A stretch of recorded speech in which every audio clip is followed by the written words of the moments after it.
Okay, one of the biggest advantages of using a version control system, especially using a version control system like Git, is it gives you the ability to branch your code. It gives you the ability to make a copy of your code and make changes to that copy without affecting the original copy and without setting anything in stone like a Git commit.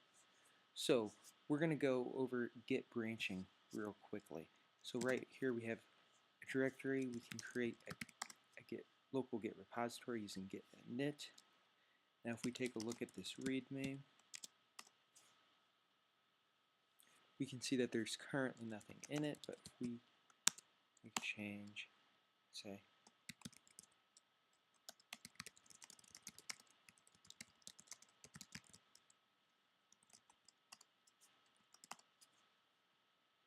okay, great.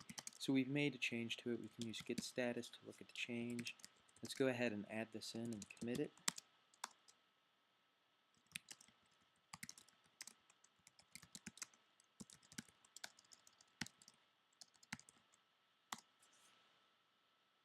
Okay, so let's say we're in a situation where we know we're going to have to change a ton of code and we're not really sure what we're going to break either in the compiler or break functionally in our application. And we don't want to make those changes to the original code, but we just want to make a copy of that code and make the changes there. So we don't have to copy the entire directory. We can actually just copy it within version control. We'll keep all the files the same in the same spot, except it will just change the contents of each file. So if we type in git branch, you can see that we're currently on the master branch. That is the default branch. If we type in git branch,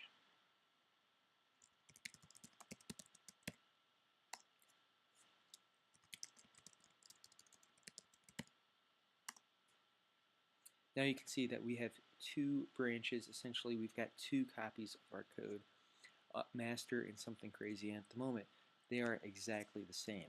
So if we want to switch over to the other copy, we can use the checkout command.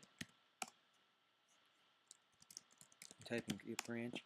Now you can see that this asterisk has moved from master to something crazy. We are now on something crazy branch. We're on a different copy of the code.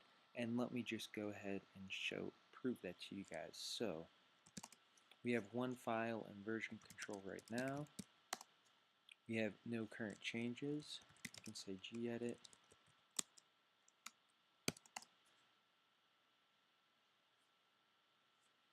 Here's our current file. However, let's make a change to this file. You can say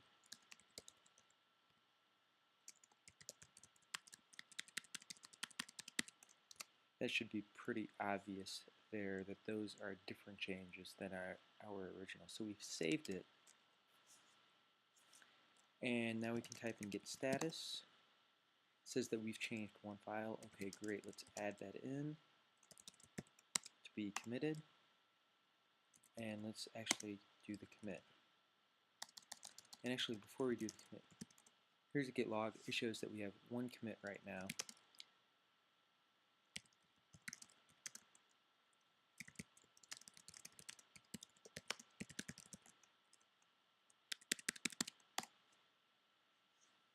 Oh, shoot. Can't have exclamation points in the commit message.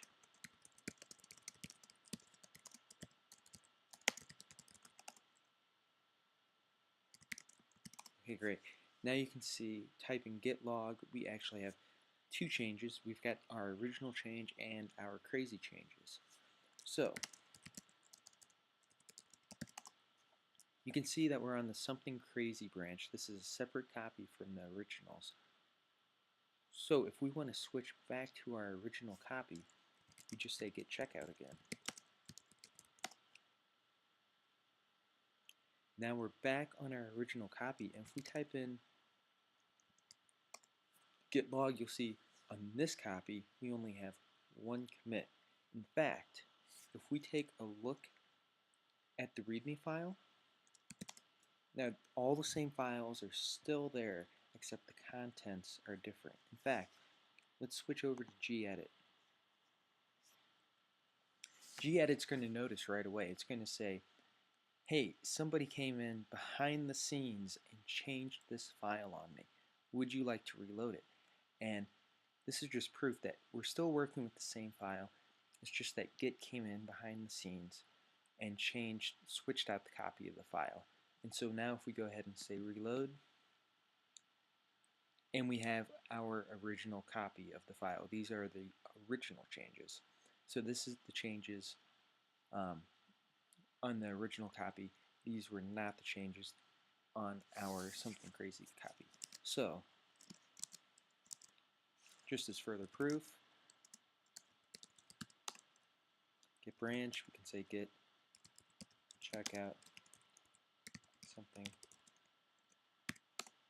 crazy. And now that we're on this copy, we can see that, okay, yes, there have been 2 commits made. And look at this. It says, hey, somebody switched out the file in the background again. Hit reload. These are the crazy changes. Okay. So hopefully that's enough proof to you guys that these are separate copies. You can commit to each one and they won't affect the other. Now, let's say we do in fact like the changes on our something crazy branch. We like them so much that we want to actually bring them back over into our master branch. Instead of having to copy each one of those files into our master, we can actually do a merge. So we can say git merge something crazy, and this is going to sync up the 2 copies. Great, now if we say git log, we'll see that, okay, we have 2 commits, and what branch are we on? We're on the master branch. So we've synced up the something crazy branch with the master branch. Let's take a look at, see what it looks like in README. Okay, they said someone came in and changed the file behind the scenes. Okay, this is the file now on the master branch. That's how you merge your changes in from another branch.